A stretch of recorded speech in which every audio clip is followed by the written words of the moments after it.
আসসালামু আলাইকুম ওয়া রাহমাতুল্লাহ। আলহামদুলিল্লাহ আলহামদুলিল্লাহি রাব্বিল আলামিন ওয়াল আকিবাতু লিল মুত্তাকিন ওয়াসসালাতু ওয়াসসালামু আলা রাসূলিহিল কারীম ওয়া আলা আলিহি ওয়া আসহাবিহি আজমাইন, আম্মা বা'দ। ওয়া আউযু বিল্লাহি মিনাশ শাইতানির রাজীম। বিসমিল্লাহির রহমানির রহিম। ওয়া ইযা ক্বিলা লাহুম লা তুফসিদু ফিল আরদ ক্বালু ইন্নামা নাহনু মুসলিহুন আলা ইন্নাহুম হুমুল মুফসিদুন ওয়ালাকিন লা ইয়াশউরুন। সম্মানিত দর্শক ও শ্রোতা, আমাদের আজকের আলোচনার বিষয়বস্তু হচ্ছে হাসিনার সঙ্গে এস আলমের গোপন বৈঠক কী বার্তা বহন করে। ইতিমধ্যে আপনারা অবগত আছেন, এস আলম গ্রুপের চেয়ারম্যান সাইফুল ইসলাম মাসুদের সাথে ফ্যাসিস্ট হাসিনা দিল্লিতে গোপন বৈঠক করেছে, যেখানে ফ্যাসিস্ট হাসিনাকে ফেরানোর জন্য এস আলম গ্রুপের চেয়ারম্যান সাইফুল আলম মাসুদ ২৫০০ কোটি টাকা দিয়েছে এবং ২০০০ কোটি টাকা দেওয়ার জন্য প্রতিশ্রুতিবদ্ধ হয়েছে। আপনারা জানেন, গত বছরের ৫ই আগস্ট ছাত্র আন্দোলনের মুখে ফ্যাসিস্ট হাসিনাকে পালাতে বাধ্য করা হয়, সে দেশ ছেড়ে পালিয়ে যায়। কিন্তু এরপর থেকেই সে ষড়যন্ত্র করে আসতেছে। যেমনটি আমরা পূর্বেই আপনাদেরকে বলেছিলাম যে শেখ হাসিনা ক্ষমতায় থাকবে না, সে ভারতে গিয়ে আশ্রয় নেবে এবং সেখানে বসে থেকে সে ষড়যন্ত্র করতে থাকবে। আজকে আমরা দেখছি যে দীর্ঘ ১ বছর ধরে কীভাবে সে আবারও ফিরে আসতে পারে। ভারত সরকার এবং ফ্যাসিস্ট আওয়ামী লীগ এবং তার দোসররা একের পর এক ষড়যন্ত্র করতেছে। এমতো অবস্থায় আমরা আপনাদের সামনে আলোচনা করতে চাচ্ছি কি বার্তা বহন করে।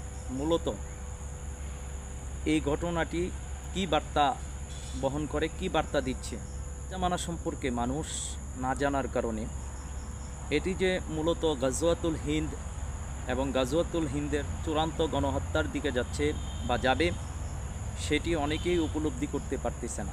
অনেকে এটিকে একটি রাজনৈতিক ইস্যু হিসেবেই মনে করতেছে, কিন্তু আসলে সেটি যে রাজনৈতিক কোনো ইস্যু নয়, বরঞ্চ হাদিসে বর্ণিত গাজওয়াতুল হিন্দ এবং গাজওয়াতুল হিন্দের প্রেক্ষাপট এবং গাজওয়াতুল হিন্দের চূড়ান্ত মুহূর্তের দিকে নিয়ে যাচ্ছে। সেটি অনেকেই ইলম না থাকার কারণে, শেষ জামানার ফিতনা সংক্রান্ত হাদিসের বিষয়ে জ্ঞান না রাখার কারণে অনেকে সেটি বুঝতে পারতেছে না, উপলব্ধি করতে পারতেছে না। তা আপনাদের সামনে আমরা ক্লিয়ার করতে চাই, বিশ্ববাসী বিশেষ করে বাংলা ভাষাভাষী মুসলিম ভাই এবং বোনদের উদ্দেশ্যে এবং খাস করে ভারতীয় উপমহাদেশের মুসলমানদের উদ্দেশ্যে আমরা ক্লিয়ার করতে চাই যে সামনেই এটি চূড়ান্ত গাজওয়াতুল হিন্দের গণহত্যার দিকে নিয়ে যাবে। আপনারা ইতিমধ্যে জানেন, দেশকে অস্থিতিশীল করার জন্য আপনার ২৫০০ কোটি টাকা সাইফুল ইসলাম মাসুদ শেখ হাসিনাকে দিয়েছে। জাহাঙ্গীর কবির নানক, আরাফাত ইসলাম, নৌফেল এদেরকে সমন্বয় করার জন্য দায়িত্ব দেওয়া হয়েছে এবং সেই টাকা মূলত বাংলাদেশের মধ্যে কিভাবে অরাজকতা, অস্থিতিশীল পরিবেশ, দাঙ্গামা হাঙ্গামা তৈরি করা যায় সেই কাজেই তারা ব্যয় করবে। আর এরা রাজনৈতিক স্বার্থকে হাসিল করার জন্য মূলত এটি করবে। কিন্তু এটি যে চূড়ান্ত গাজওয়াতুল হিন্দের দিকে নিয়ে যাচ্ছে, গাজওয়াতুল হিন্দের চূড়ান্ত রূপ বাস্তবায়ন করবে, সেটি অনেকেই ফিতনা সম্পর্কে না জানার কারণে সেটি করতেছে এবং করতে পারে।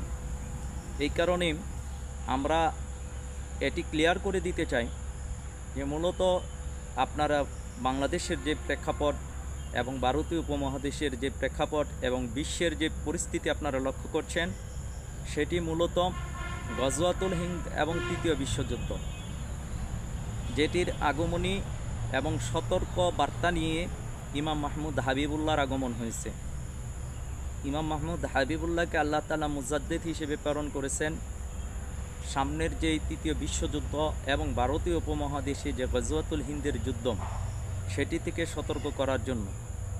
তা উনি ঠিকই 2017 সালে বেলায়েত প্রাপ্তের পর থেকেই জাতিকে এই দুটি বিষয়ে সতর্ক করে আসতেছে, কিন্তু জাতি এই বিষয়গুলো না জানার কারণে অথবা অজ্ঞতার কারণে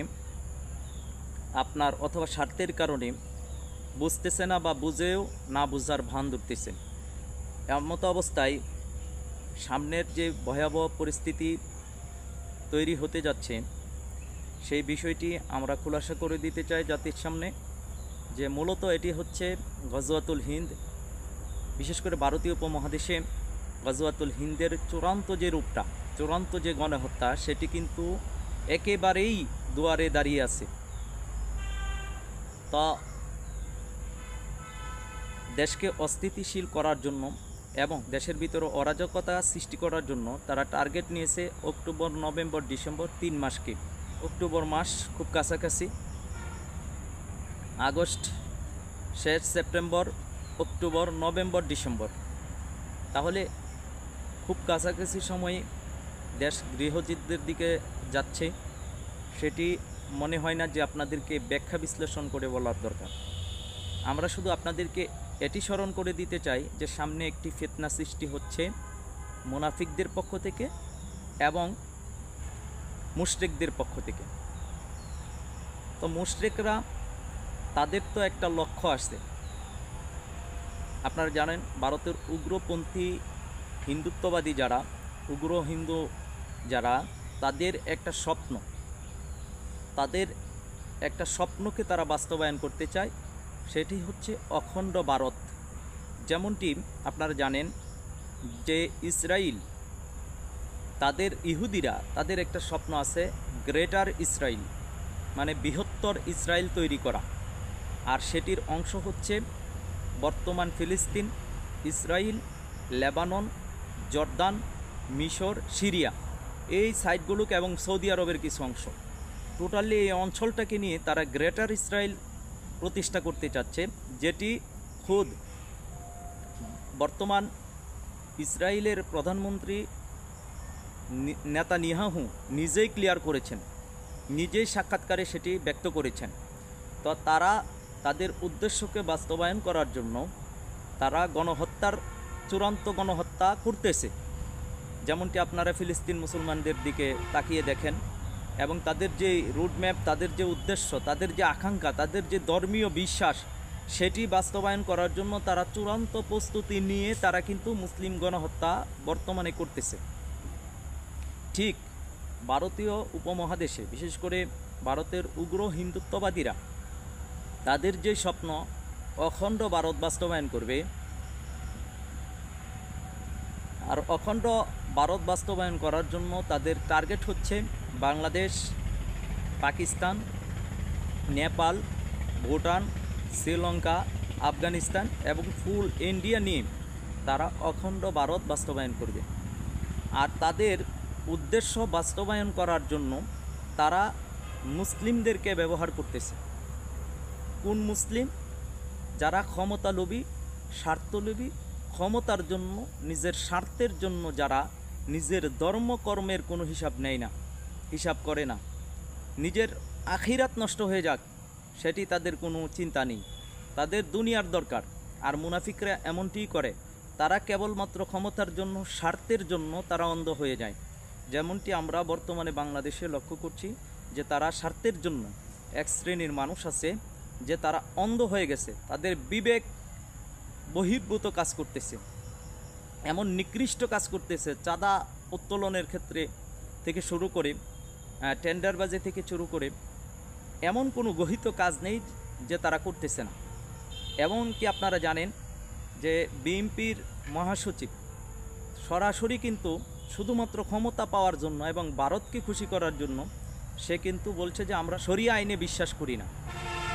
স্পষ্ট, আপনার এটা স্পষ্ট কুফরি বাক্য এবং মুরতাদ হয়ে গেছে। কারণ সরাসরি যদি কেউ বলে আমি শরিয়া বিশ্বাস করি না, তাহলে সে তো আর মুসলিমই থাকতে পারে না। শরিয়া আইন বিশ্বাস করবেন না, আল্লাহ তাআলা যা দিয়েছেন যদি কেউ বলে আমি সেটা বিশ্বাস করি না, তাহলে তাও সে মুসলিমই থাকে না। যে কোনো আলেমকে আপনারা জিজ্ঞেস করবেন, দেখবেন তারা বলবে, যারা বলবে যে আমি শরীয়তকে পছন্দ করি না, এবং কোরআন সুন্নাহকে পছন্দ করি না, ইমান ভঙ্গের কারণের মধ্যে এটি পড়ে। ইমান ভঙ্গের 10টি কারণের মধ্যে একটি অন্যতম কারণ হচ্ছে যদি কেউ শরীয়তকে, কোরআন সুন্নাহকে, আল্লাহকে, আল্লাহ রসুলকে তুচ্ছ তাচ্ছিল্য করে, ব্যঙ্গাত্মক করে, তবুও তার ইমান চলে যায়। আর যদি কোরআন সুন্নাহর চাইতে বা শরীয়তের যে বিধান রয়েছে, শরিয়া আইনের চাইতে অন্য কোনো আইনকে যদি সে যুগোপযোগী মনে করে এবং বাস্তবসম্মত মনে করে, ইনসাফ ভিত্তিক মনে করে, কোরআন সুন্নাহর চাইতে, শরিয়া আইনের চাইতে দুনিয়ার যে কোনো আইনকে যদি কেউ বেশি অগ্রাধিকার দেয়, তাহলে ইমানভঙ্গ হয়ে যায়। তো অগ্রাধিকার তো দিলই না, বরঞ্চ সে সরাসরি বলল আমরা শরিয়া আইনে বিশ্বাস করি না। প্রকাশ্যেই তাকে মুসলিম হওয়া লাগবে, প্রকাশ্যে ঘোষণা দিয়ে। যদি না করে তাহলে তাকে আপনার ইমানভঙ্গের কারণে সেটি কুফরি হয়ে গেছে, তার ইমান চলে গেছে, সেটি কিন্তু সুস্পষ্ট। আপনারা যে কোনো আলেমের কাছ থেকে এই মাসলাটা জেনে নেবেন।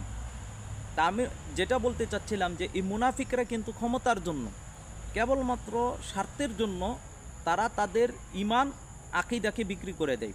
যেমনটি আপনারা জানেন ইয়াজিদের সময় ইবনে সাদ, তার বাবা কিন্তু আশারে মুবাশশারার একজন ছিলেন। তাহলে এই ইবনে সাদ কিন্তু ক্ষমতার জন্য ইয়াজিদ বাহিনীর কাছে বিক্রি হয়ে গিয়েছিল। ঠিক তেমনইভাবে যুগে যুগে কালে কালে মুসলমানদের মধ্যে এক শ্রেণী ছিল, এক শ্রেণী আছে এবং কিয়ামত পর্যন্ত থাকবে, যারা কেবলমাত্র স্বার্থের জন্য, ক্ষমতার জন্য তারা মুনাফিকি করে। মুখে মুখে মধুর কথা বললেও তাদের অন্তর হচ্ছে ক্ষমতালোভী, তারা ক্ষমতা বা স্বার্থলোভী। তো ঠিক আমরা বলতে চাই যে সামনের যেই ভয়ঙ্কর ফিতনা আসতেছে, সেটি এক শ্রেণীর অজ্ঞ, জাহাল, ক্ষমতালোভী, স্বার্থলোভী মানুষগুলো না জানার কারণে হোক বা স্বার্থের কারণে হোক, তারা কিন্তু ভারতের পক্ষ অবলম্বন করবে। মুশরিকদের যেই চিন্তা, মুশরিকদের যেই অখণ্ড ভারত বাস্তবায়নের যে ফিকির, সেই ফিকিরকে তারা বাস্তবায়ন করবে। তাদেরকে ভারত কেবলমাত্র ব্যবহার করবে, দিন শেষে তাদেরকেই ছুঁড়ে ফেলে দিবে এবং তাদেরকেই হত্যা করবে। এটি হচ্ছে সেটির বাস্তব যুক্তি কি? আপনি দেখেন, ভারত তখন সেটি বলবে যে যারা স্বার্থের জন্য নিজের ধর্মের সাথে গাদ্দারি করেছে, মুসলমানদের সাথে গাদ্দারি করেছে, দেশের সাথে গাদ্দারি করেছে, তারা যে আবারও চীনের সাথে মিলবে না, পাকিস্তানের সাথে মিলবে না, বা আবারও যে ভারতের সাথে গাদ্দারি করবে না, সেটির কি নিশ্চয়তা আছে? এই ইস্যুকে কেন্দ্র করে তারা কিন্তু এই নামদারি মুনাফিক মুসলমানদেরকে ব্যবহার করে তাদের কাজ যখন, স্বার্থ যখন হাসিল হয়ে যাবে, তখন তারা এই মুনাফিক মুসলমানদেরকেই শাস্তি দিবে, আর আল্লাহ তাআলা তাদের দ্বারাই তাদেরকে শাস্তি দিবেন। এটি হচ্ছে এই মুনাফিকদের আল্লাহ প্রদত্ত শাস্তি। তাদের উপর গণহত্যা চাপিয়ে দেওয়া হবে, তাদেরকে কচুকাটা করা হবে। তো এটি কিন্তু এই শেষ জামানাতে ঘটতে যাচ্ছে। এই বার্তাটাই কিন্তু আমরা আপনাদের সামনে ক্লিয়ার করতে চাই, যে সামনে আমরা যাতে অন্তত পক্ষে না জানার কারণে অথবা অজ্ঞতার কারণে বা লোভের কারণে, ক্ষমতার মোহের কারণে আমরা যাতে অন্ধ হয়ে না যাই, আমরা যাতে আমাদের দুনিয়া এবং আখিরাতকে ধ্বংস না করি, সেদিকে অবশ্যই সতর্ক থাকা লাগবে। দুনিয়া কয়েকদিনের, এই দুনিয়ার কিঞ্চিত স্বার্থে আখিরাতকে যাতে আমরা কেউ নষ্ট না করি, প্রত্যেকটা মুসলমান ভাই এবং বোনদেরকে আমি সতর্ক করতে চাই, নসিহা করতে চাই, অন্তত পক্ষে দুনিয়ার জন্য, কিঞ্চিত স্বার্থের জন্য নিজের আখিরাতকে বিকিয়ে দিবেন না, নিজের আখিরাতকে নষ্ট করবেন না।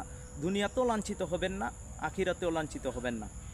আল্লাহ সুবহানাহু ওয়া তাআলা সামনের যে ফিতনা তৈরি হবে, এটি নিশ্চিত, এটা হবেই, এটা ষড়যন্ত্র ঘটবেই, তারা ফিতনা তৈরি করবেই। মুশরিকরা এবং মুনাফিকরা এক ফিতনার সৃষ্টি করতেছে এবং এটা ভয়ঙ্কর রূপে সেই ফিতনা আপনারা দেখবেন। তা আমাদের কাজ হচ্ছে জাস্ট আমরা সতর্ক করব।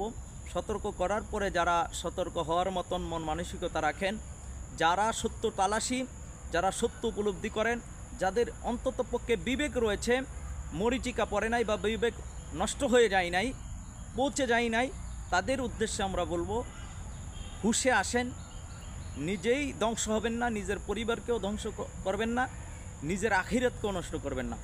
আল্লাহ তাআলা আমাদেরকে বোঝার তৌফিক দান করুক। এবং সামনের যে আগত ফিতনা, যেই মুশরিকদের এবং মুনাফিকদের পক্ষ থেকে তৈরি হতে যাচ্ছে, আল্লাহ তালা আমাদেরকে এবং বিশ্বাসী মুসলমানদেরকে হেফাজত করুন।